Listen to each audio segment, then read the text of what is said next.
Bonjour, je suis Jean-Marc Avria, je suis le directeur de l'ESAT TPM et nous allons regarder une conférence enregistrée d'Olga Kiseleva qui n'a pas pu être parmi nous parce qu'elle est en résidence au Kenya. Elle est partie il y a quelques jours et en fait, elle a enregistré une performance il y a 2 jours précisément. Il y avait un petit décalage sur la date. Donc c'est une performance tout à fait, j'ai envie de dire, fraîche. En fait, c'est une performance qui s'inscrit dans un projet qu'elle a mis en place il y a maintenant une 12aine d'années, qui consiste à travailler à partir de données qui sont recueillies auprès d'un certain nombre d'arbres dans différentes parties du monde. Olga Kiseleva est une artiste russe et française qui vit à Paris, qui est directrice de laboratoire à Paris 1. Elle dirige le laboratoire Arts et Sciences. C'est une artiste qui est spécialisée dans le numérique. Elle a beaucoup théorisé sur les questions numériques, en particulier sur Internet, notamment à la fin des années 90.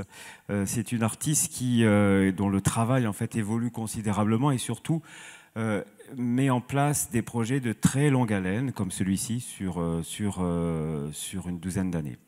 Son travail, après, est présenté sous forme d'expositions qui mettent en œuvre à la fois des restitutions de ces recherches qui mêlent des scientifiques, d'autres artistes et des écrivains, sous forme de vidéos, sous forme d'objets interactifs également.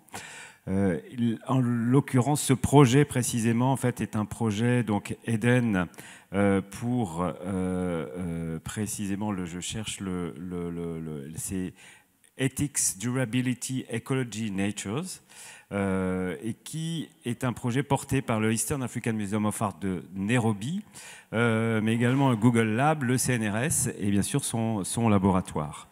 Et il consiste en fait en une série de performances au départ. Le projet initial est un ensemble de données qu'elle recueille sur l'île de Lamu au Kenya, où il y a une forêt de baobab. Donc elle a installé des capteurs qui ont recueilli un certain nombre de données.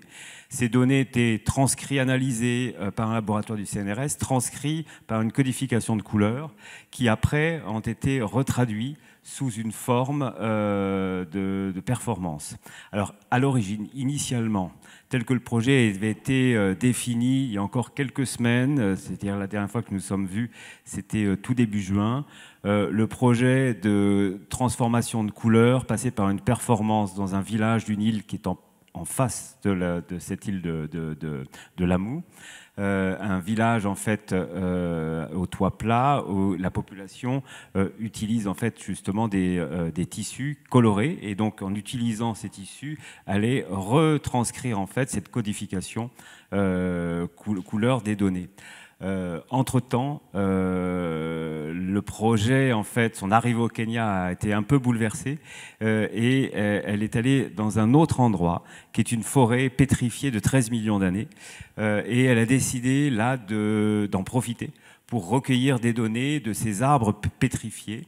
Le site, c'est le site de Turkana, la limite du Soudan et de l'Éthiopie. Et donc, ce que nous allons voir, en fait, c'est une proposition qu'elle a retranscrit ou réimaginé en fait en quelques jours depuis son arrivée au Kenya autour de cette forêt pétrifiée. Voilà. Donc, je laisse la parole à Olga.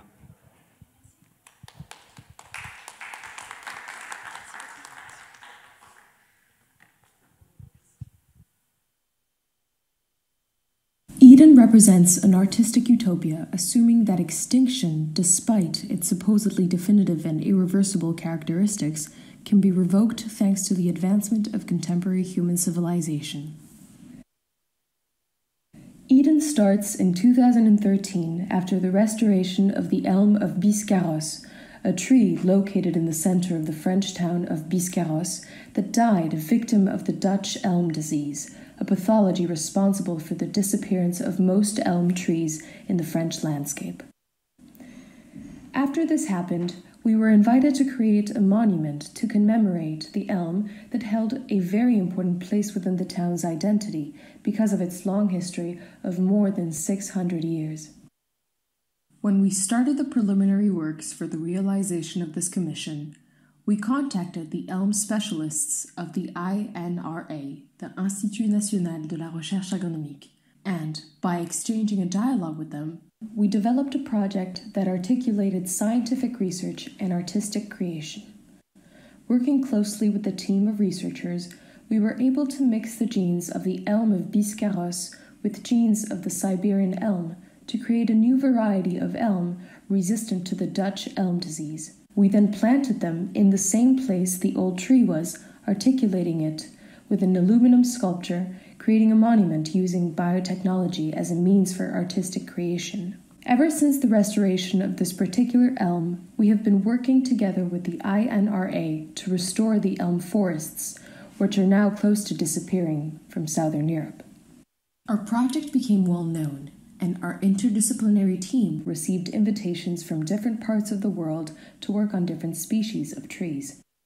Thanks to these numerous commissions, with the team of researchers, we developed a series of sensors and captors that allow us to perceive and to understand the communications the trees exchange with their environment in the form of molecular emissions, electric or sound signals. Then we worked with Orange Telecom and with the Institute of Applied Ecology to create an adapted network to vehicle what the trees communicate. Thanks to this technology, we were able to work on different species around the world, such as the Apharsamon, an ancestral tree extinct for more than 2,000 years, which we were able to bring back to life in the Negev desert in Israel. The Bodhi Julian, a very important tree within the Buddhist symbolism in the glory palace of the Forbidden City of Beijing. The indigenous species of Kauri, Rimu, and Totara in New Zealand that hold a very important place in the early history and culture of the Maori. We also worked with different cedars, from the Chateaubriand cedar, a remarkable tree, a part of the garden in the Cartier Foundation in Paris, to the Wollemi pine, an ancestor of cedar trees which has been isolated in the Australian Blue Mountains for several thousands of years, that we connected through a network to the Chateaubriand cedar, along with Japanese cedars living in their natural environment. As such, the Wollemi pine can gather knowledge on the contemporary world and environment from its descendants. By working on this project, and thanks to the sensors developed by the scientific team of the INRA, we implemented different approaches to communicate and interact with the trees connected to our network. Thus, we can monitor what the trees are communicating, and we can then determine if there is any need for an intervention in order to preserve the tree and its environment. In the first place, we established the tree-to-network communication, a type of exchange with the tree that perceives the messages which the tree is sending into our central network to then translate them into messages comprehensible by humans. In the second place, we established the tree-to-tree communication that allows us, thanks to the network we developed with Orange Telecom, to connect trees across continents and across species, so that they can communicate with each other in case one of the species can learn something from a different tree that can be useful for its survival and preservation. As a result of these scientific explorations, we were able to take the data gathered from the trees and translate it into different types of art forms. Dynamic linguistic transcriptions of the communications from the trees were created with local trees for the Guangdong Museum of Art in Guangzhou, for the Cartier Foundation in Paris, for the Perth Institute of Contemporary Arts in Australia, for the Negev Art Museum, and for the Pompidou Center in Paris. Sound installations based on the amplification of the sound generated from the circulation of sap were created in collaboration with the Institute of Applied Ecology and with BioArt Society for the Roe Contemporary Art Biennale. In New Zealand, we collaborated with the Maori community, the Auckland University of Technology, and with the Auckland Philharmonic to build a musical performance created from the analysis of the communications coming from a kauri tree.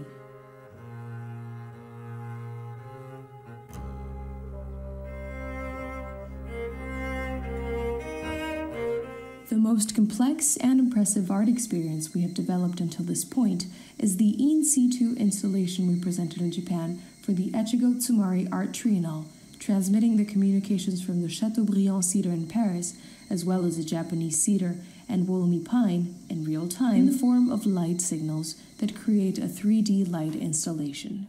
Eden takes the experience and the information from the scientific research and transforms it into an artistic proposal, allowing humans to fully comprehend the experience of the tree. The artistic exposition constitutes the ultimate expression of scientific exploration by the translation of data into an experience which humans can immerse themselves into and understand what the trees communicate with their environment.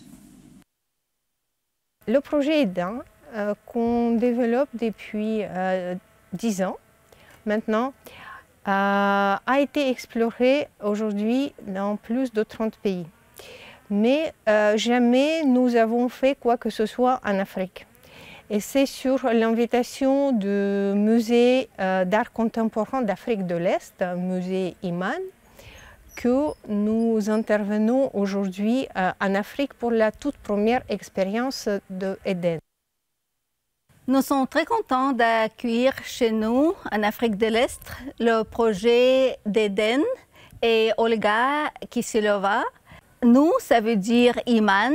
Iman, c'est le musée de l'art de l'Afrique de l'Est, Nairobi. Et l'Afrique de l'Est, c'est pas l'Afrique de l'Est coloniale, qui est plutôt Kenya, Tanzanie et Ouganda, mais c'est la définition ONU qui comprend de 20 pays et commence avec le Soudan et finit avec Madagascar. Alors, c'est tous les pays de vallée de Rift. Alors, l'idée de notre musée est assez simple. C'est l'idée de créer une institution digne de l'art d'Afrique de l'Est. L'art d'Afrique de l'Est est un art de niveau mondial, mais malheureusement, les institutions qui représentent cet art, pour le moment, sont assez médiocres. Alors, avec un groupe des intellectuels et des créatifs d'Afrique de l'Est, mais vraiment avec notre co-créateur, professeur Bitang Ndemo, on a commencé à travailler pour faire cette organisation, cette institution digne de cet art. Et alors, pour le moment, on a commencé de deux côtés différents, mais on espère que ces deux côtés différents vont se rencontrer dans le futur pas lointain. Le premier côté, c'est le côté visuel. On va faire Iman, musée de l'art d'Afrique de l'Est virtuel. Alors, le musée virtuel, c'est pas seulement un site, c'est un vrai musée avec les galeries, avec les curateurs différents pour chaque galerie. La première galerie va être une galerie de l'art rupestre qui n'est pas très connue mais qui est extraordinaire en Afrique de l'Est. L'autre galerie, c'est la galerie de l'art traditionnel. L'art traditionnel, bien entendu, est curé maintenant au monde entier plutôt comme anthropologie.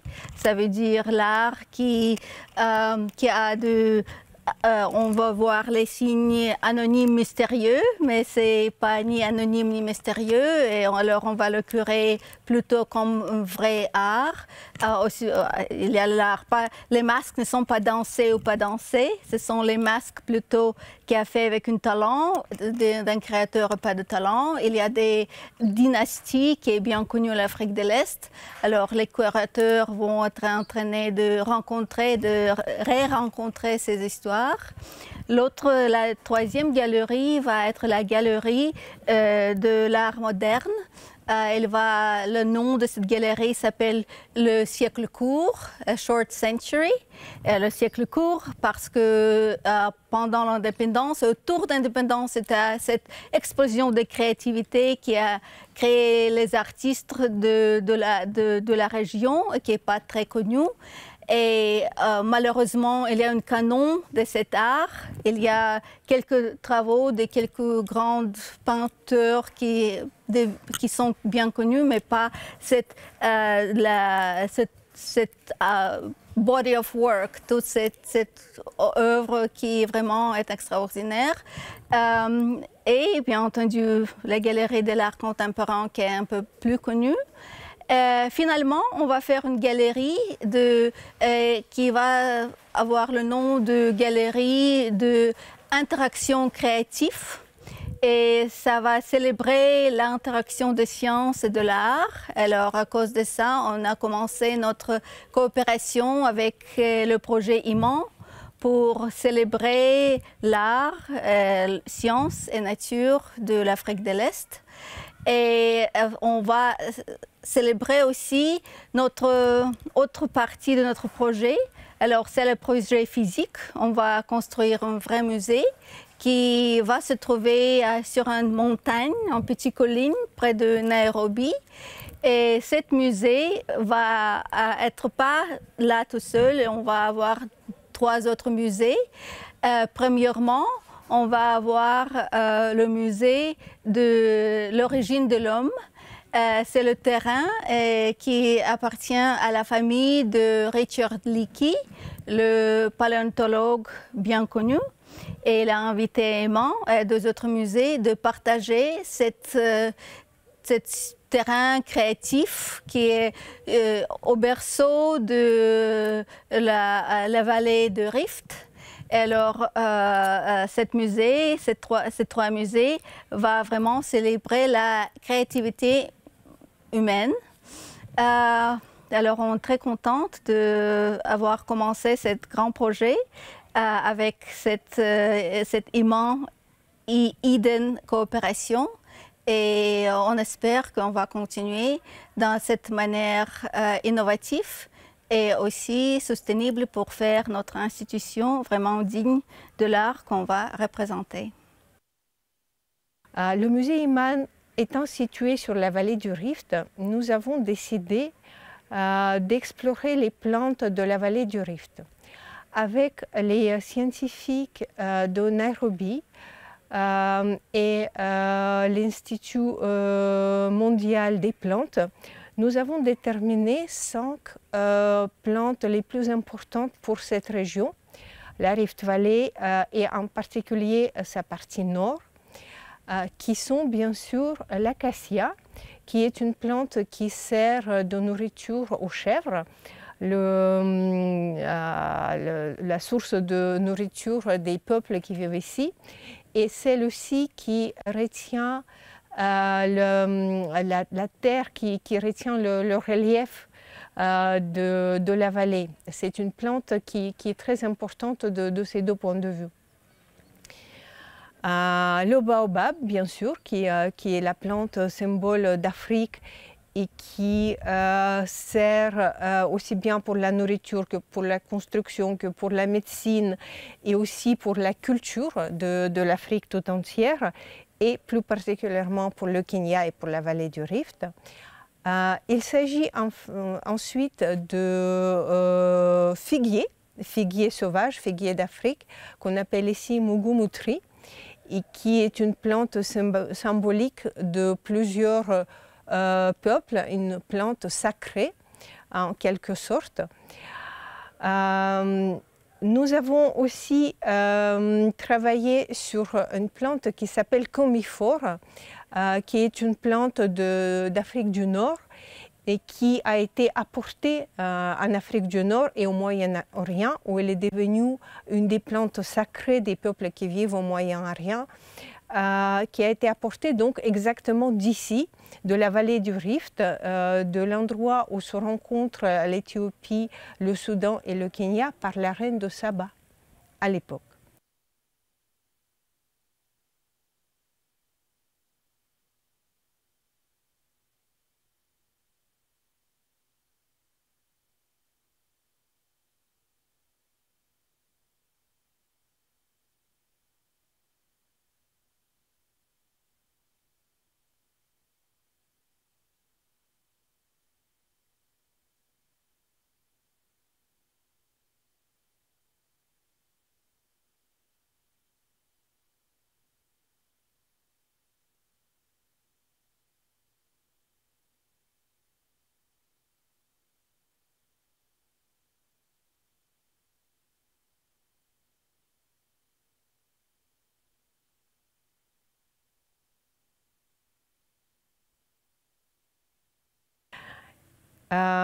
Et enfin, nous avons aussi travaillé dans la vallée du Rift, dans le fin fond de la vallée du Rift, dans la région de Turkana, sur la forêt pétrifiée, où on trouve encore debout les arbres qui ont 13 millions d'années.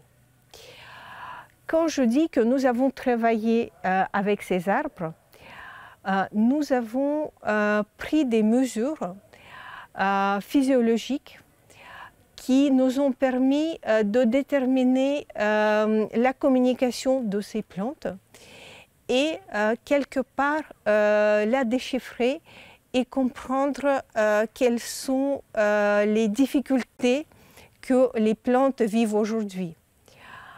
En ce qui concerne les arbres qui ont 13 millions d'années, il ne s'agit pas tellement des difficultés, mais juste du fait que même après 13 millions d'années, cette forêt pétrifiée reste quelque part vivante parce que les plantes sont toujours les plantes.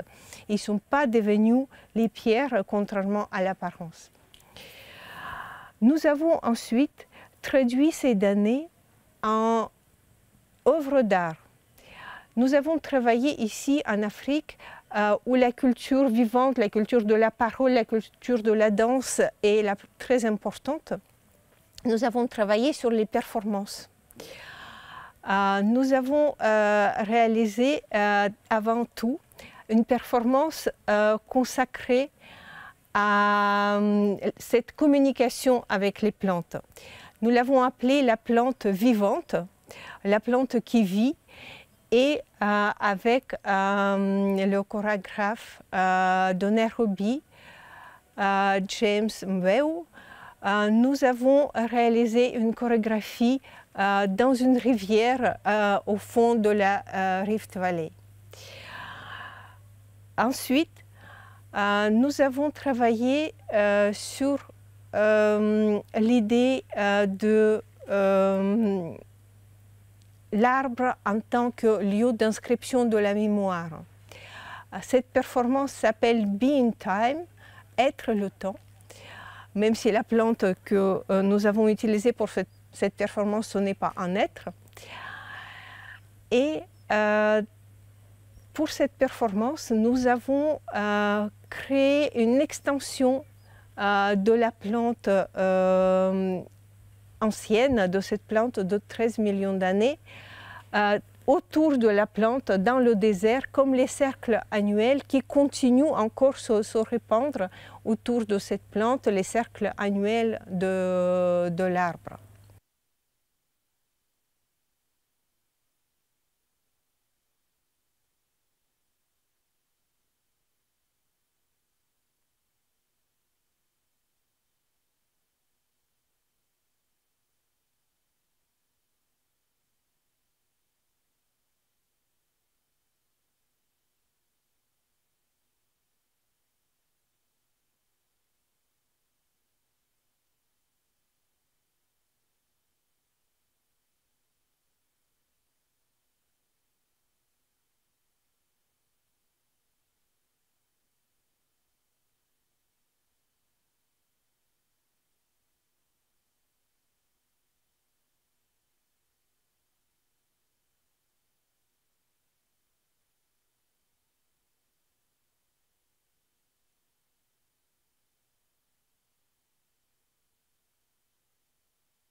Et enfin, avec les enfants de projet Anidan, des jeunes élèves de l'école de l'île de Lamon, nous avons traduit en langage visuel les enregistrements des communications de Baobab qui ont été présentés sur les toits de la ville par le biais des kangas, qui sont des symboles artisanaux de l'Afrique de l'Est, parce que c'est avec ces morceaux de tissu multicolores qu'on fait aujourd'hui les vêtements comme on le faisait il y a des centaines d'années.